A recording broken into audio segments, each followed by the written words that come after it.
Сәлем қыздар, бүгін біз бетімізге өте жақсы жасартып ағартатын маска жасайтын боламыз. Масканы жасалуы оңай, үйдегі бар ингредиенттермен жасай береміз. Бұл маска мен сияқты жасы 45-ке келіп ботокстан филлерден қорқатын қыздарға да тура келеді, 20 жастағы қыздарға да тура келетін маска. Бұл маскаға 2-3 қасық жылы сүт керек болады. Сүтті ыдысымызға құйып аламыз. Және 1 шай қасық осындай құрғақ дрожжи керек болады. Кішкене дрожжи жібіп ерігенше қозғап тұрамыз 1-2 минут. Енді бізде кейінгі ингредиент ол жұмыртқа. Бір жұмыртқаның сарысын ажыратып аламыз. Ажыратып маскамызға қосамыз.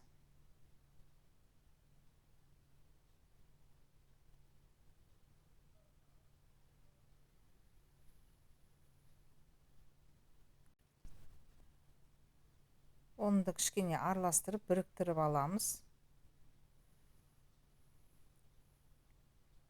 Және 1 шай қасық осындай ас содасын қосып жібереміз. Маска біріккеннен кейін бірнеше тамшы осындай касторовый масло, майсана май дейміз ғой. Осындай майсана майынан бірнеше тамшы қосып жібереміз.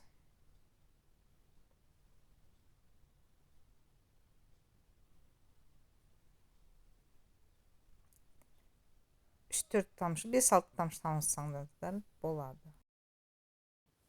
Дайын болған масканы осылай таза бетімізге біркелкі етіп жағып аламыз.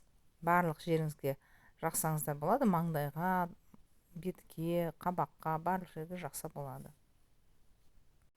Және дәл осы маскаға 2 қасық қаймақ қосып жіберіп, мойнымызға, зона декольтеге жақсаңыздар болады. Күшті көмектеседі қыздар.